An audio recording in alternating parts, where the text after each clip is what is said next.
विद्यार्थियों, आपका स्वागत है हमारे इस यूट्यूब चैनल में। और इस स्टडी चैनल में हम आपके लिए एसजीडी कांस्टेबल 2023 पेपर हुआ था फरवरी में। 1 फरवरी 2023 के शिफ्ट नंबर सेकेंड का जीकेजीएस का पोर्शन हल करवा रहे हैं। 20 प्रश्न हल करवाएंगे व्याख्या सहित। तो 1 फरवरी 2023 का फर्स्ट शिफ्ट के हमने 20 प्रश्न हल करवा चुके हैं व्याख्या सहित। उसी प्रकार हम सेकेंड ले रहे हैं शिफ्ट का, ठीक है। 23 फरवरी का ही है, तो 2023 का फरवरी का है। 1 फरवरी 2023 का फर्स्ट शिफ्ट का हो चुका है, सेकंड शिफ्ट करवा रहे हैं। चलिए देखते रहिए आज किस प्रकार के प्रश्न आते हैं। पहला प्रश्न देख सकते हैं आप लोग, क्या लिखा है। जनगणना 2011 के अनुसार भारत के किस राज्य में महिला साक्षरता दर सबसे कम है। मतलब किस राज्य में महिलाओं की साक्षरता कम है, ये कह रहा है, ठीक है। तो हम बात करें तो आपको पता होनी चाहिए सबसे कम वाली।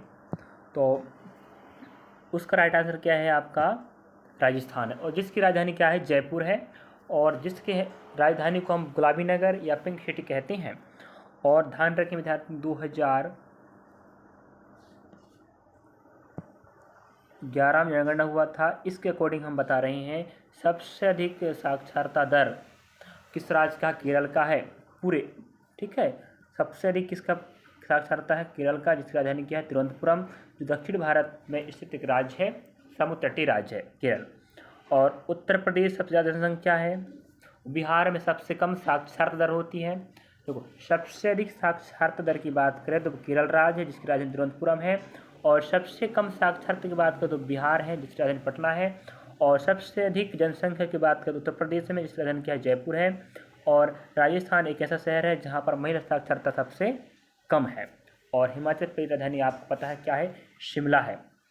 इस प्रकार आपको 2011 जनगणना अनुसार जानकारी दे रहे हैं हम। और 2011 जनगणना हुआ था, 2021 में होना था, लेकिन नहीं हुआ कोरोना काल के कारण।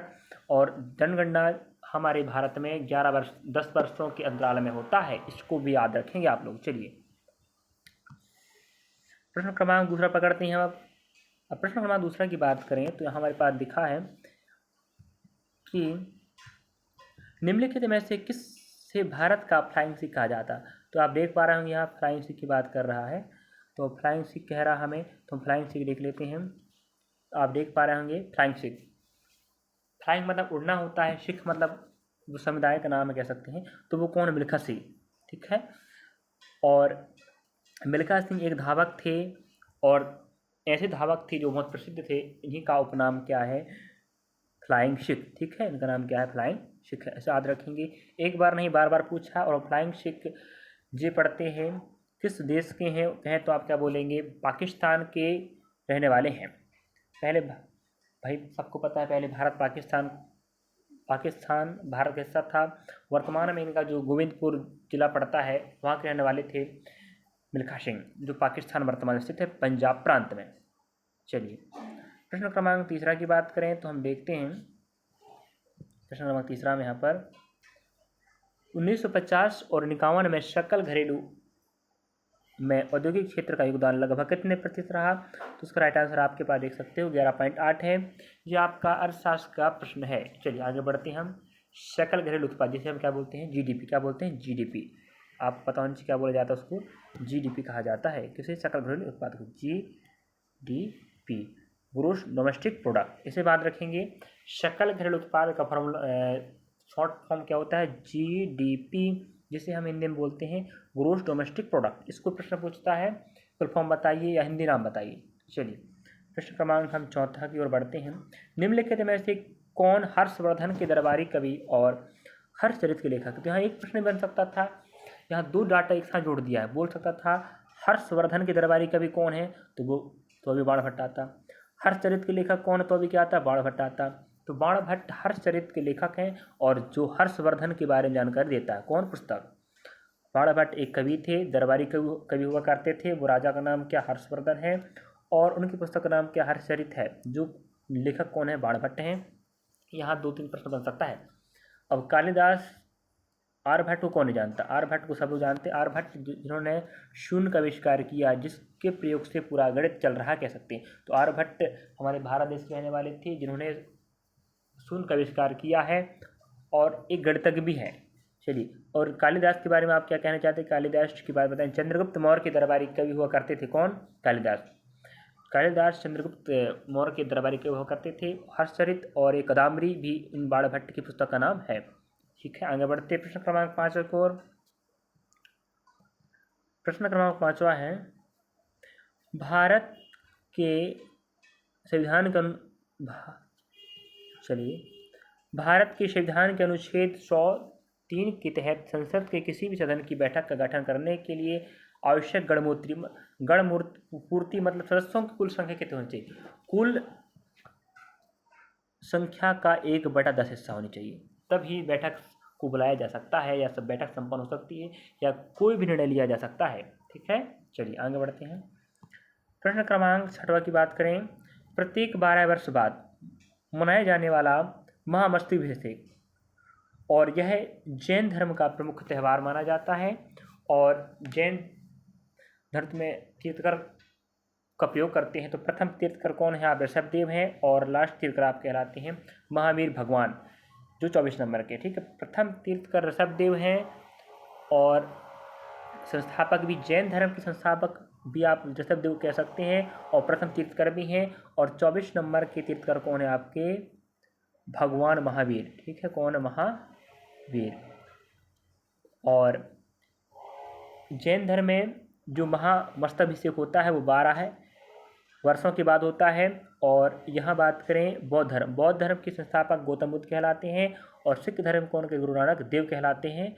चलिए, इस प्रकार आप आगे बढ़ना था और इस प्रकार अलग जानकारी हम बता रहे हैं, वो जानकारी आपके लिए काफ़ी है, इस प्रकार पढ़ते रहिए। अब प्रश्न क्रमांक 7वां की ओर बढ़ते हैं हम। कौशल भारत मिशन को खालिस्तान के प्रमुख कार्यक्रम के तहत लॉन्च किया गया था।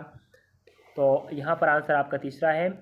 पहला ऑप्शन कहता है वाणिज्य एवं उद्योग मंत्रालय द्वारा, दूसरा है श्रम एवं रोजगार मंत्रालय द्वारा, तीसरा है कौशल विकास और उद्यमशीलता मंत्रालय।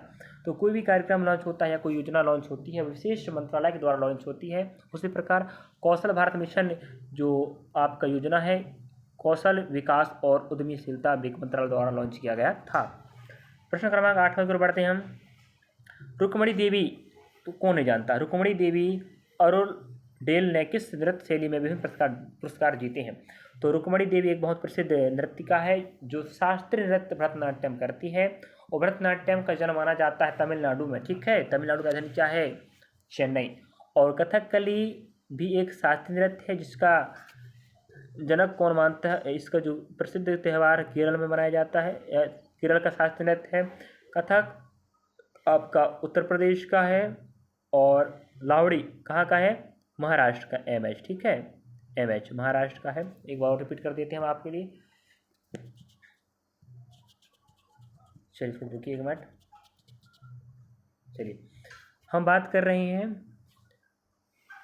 भरतनाट्यम का जन्म कहाँ हुआ है? तमिलनाडु में। और वहीं के शास्त्रीय नृत्य है कथकली आपका केरल का है, कथक आपका उत्तर प्रदेश का, लावड़ी आपका महाराष्ट्र का। याद रखेंगे, प्रश्न पूछा है, अगली बार जरूर बताएं। रुक्मणी देवी का संबंध किससे? भरतनाट्यम नृत्य से, जो बहुत प्रसिद्ध शास्त्रीय नृत्य है। यहाँ सभी के सभी भरतनाट्यम कथकली कथक शास्त्रीय नृत्य है और ये आपका राज्य के नृत्य कहलाता है कौन? लावड़ी। लावड़ी ललित तमाशा महाराष्ट्र MH के कहलाते आपके शास्त्रीय नृत्य कहलाते हैं। चलिए, इस प्रकार हम बात करें प्रश्न क्रमांक 9 में। भारतीय संविधान के किस अनुच्छेद में कहा जाता है कि भारत इंडिया अर्थात राज्यों का संघ है? तो भारतीय संविधान के किस अनुच्छेद में कहा जाता है कि भारत अर्थात इंडिया राज्यों का संघ है? तो यहाँ बात करें तो अनुच्छेद पहला आंसर है, एक मिनट में। चलिए, अगला प्रश्न आपके समक्ष है। भारतीय संविधान किस अनुच्छेद में कहा जाता है कि भारत अर्थात इंडिया राज्यों का संघ है? और यह प्रश्न एक बार नहीं बार बार पूछा है, तो इसका राइट आंसर आपका ऑप्शन नंबर दूसरा है, अनुच्छेद पहला। ठीक है, अनुच्छेद दूसरा में क्या कहा जाता है, कोई बताएगा? बताइए।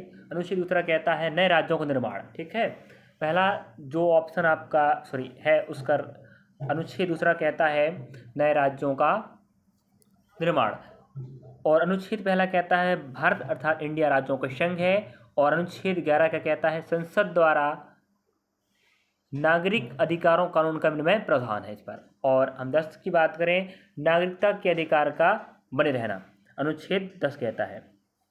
अनुच्छेद पहला क्या कहता है? भारत अर्थात इंडिया राज्यों का संघ। अनुच्छेद 2 कहता है नए राज्यों का निर्माण कर सकते हैं और अनुच्छेद 11 कहता है संसद द्वारा समस्त नागरिक अधिकारों कानूनों का विनिमय प्रावधान है। 10 कहता है नागरिकता का अधिकार बने रहना, मतलब नागरिकता कब तक बनी रहेगी, अनुच्छेद 10 कहता है।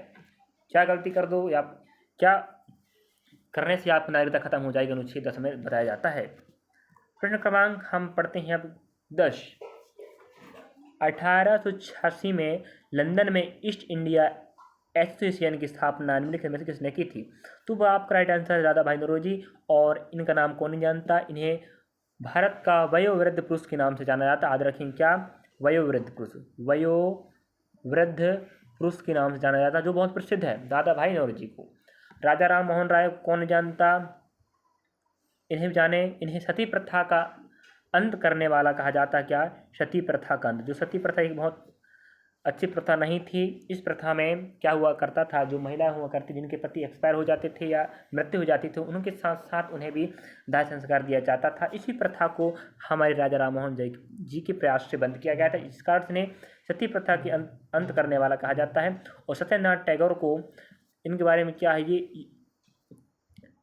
यूपीपीएससी की परीक्षा जो संघ लोक सेवा आयोग कहते हैं उसको पास करने वाले भारत के प्रथम व्यक्ति थे। चलिए, यह भाग लिए थे। तो 1886 में लंदन में ईस्ट एसोसिएशन की स्थापना हमारे दादा भाई नौरोजी ने किया था। इस प्रकार आपको जानना था।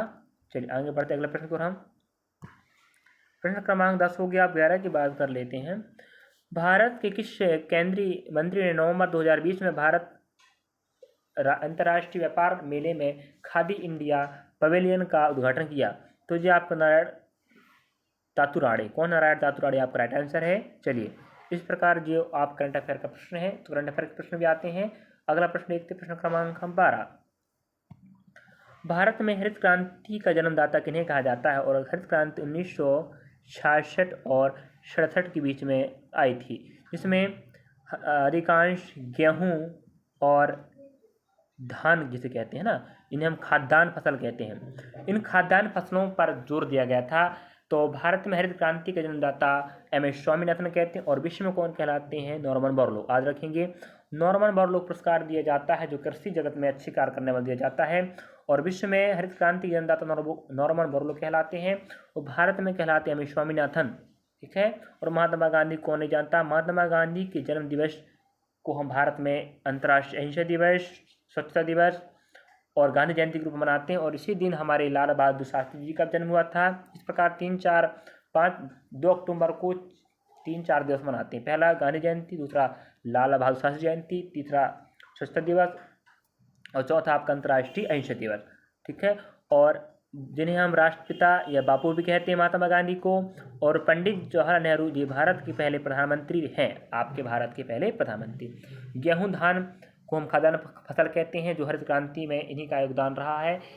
गेहूं धान का सबसे अधिक उत्पादन हुआ था इस हरित क्रांति के कारण। याद रखेंगे, जिन्हें हम खाद्यान्न फसल भी कहते हैं। यह प्रश्न पूछता है, विद्यार्थी ध्यान रखें। अगला प्रश्न को बढ़ते प्रश्न क्रमांक 12 में, मुकाबले को समाप्ति घोषित करने के लिए फ्री स्टाइल पहलवान के पास कितने प्रतिद्वंदी के विरुद्ध अंक होने चाहिए? वो आपका 10 है। इस प्रकार हम कह सकते हैं खेल के प्रश्न भी आते हैं। तो खेल का प्रश्न क्या आया, पिछले वाले में भी खेल का प्रश्न आया था, क्रिकेट वाला था, यहाँ कुछ और अलग आया। चलिए, 10 नंबर आपके पास होनी चाहिए, तभी आप प्रतिद्वंदी के विरुद्ध कर सकते हैं। ठीक है, मुकाबले समाप्त किया जा सकता है। चलिए अगला प्रश्न देखते हैं, प्रश्न क्रमांक 14। उत्तर पूर्वी पवनें कहाँ से चलती हैं? उत्तर पूर्वी पवनें, अगर हम बात करें, आपका जो ग्लोब है, ठीक है, आप देख सकते हैं, ये आप उत्तरी ध्रुव है, ये दक्षिण ध्रुव है, ये आप बीच में भूमध्य रेखा है। इस एरिया को हम क्या बोल सकते हैं? ये पूरा एरिया आपका कहलाएगा क्या? उत्तरी गोलार्ध। ये कहलाएगा दक्षिण गोलार्ध। ठीक है। तो जो आपका आंसर है कि उत्तरी गोलार्ध के उष्णकटिबंधीय उच्च दाब कटिबंध क्षेत्र से चलती है। इधर से आपकी चलती हैं आपकी उत्तर पूर्वी पवनों का आगमन यहाँ से होता है। ठीक है। ऊपर के हिस्से को उत्तरी गोलार्ध कहेंगे, नीचे हिस्से को दक्षिण गोलार्ध कहते हैं। जो आप उत्तरी ध्रुव कहलाएगा, जो आपका कोना दक्षिण ध्रुव कहलाता है। चलिए, इस प्रकार आपको आंसर बताना था। प्रश्न क्रमांक 16 की बात करें, 15 की बात करते हैं, तो आपके पास क्या है? नाइट्रोजन। नाइट्रोजन का परमाणु क्रमांक, और नाइट्रोजन को हम N से दर्शाते हैं, जिसका क्रमांक कितना होता है? 14 होता है। तो हमें एक बात समझ में आई, हमें एक परमाणु क्रमांक भी जानना आवश्यक है। ठीक है विद्यार्थियों, इस प्रकार आप कमेंट बॉक्स में बताएंगे 18 परमाणु क्रमांक किसका होता है, 12 किसका होता है और 16 किसका होता है, बता पाएंगे? कमेंट बॉक्स में जरूर बताइएगा। चलिए, तो नाइट्रोजन को हम किससे दर्शाते हैं? N से। उसी प्रकार बताना है 18 क्रमांक किसका है और क्रमांक क्या है, 12 क्रमांक किसका है, संकेत क्या है, और 16 क्रमांक क्या संकेत क्या है। चलिए संकेत याद रखेंगे, क्रमांक याद रखेंगे। प्रश्न क्रमांक हम 16 देखते हैं। असम का क्षत्रिय नृत्य याद रखेंगे। असम में क्षत्रिय नृत्य किया जाता है जो भक्ति आंदोलन से प्रेरित है। भक्ति मतलब होता है भगवान की भक्ति, ठीक है। भक्ति आंदोलन से प्रेरित है कौन सा? असम का क्षत्रिय नृत्य, क्षत्रिय नृत्य। और आप पूछ भी सकता क्षत्रिय नृत्य किस राज्य का है, तो बोलेंगे असम का। असम राजधानी क्या है? दिसपुर है। और यह किससे प्रेरित होकर नृत्य किया जाता है, वो क्या? भक्ति आंदोलन। इसे याद रखेंगे, ठीक है। चलिए आगे बढ़ते हैं प्रश्न क्रमांक 17 की ओर।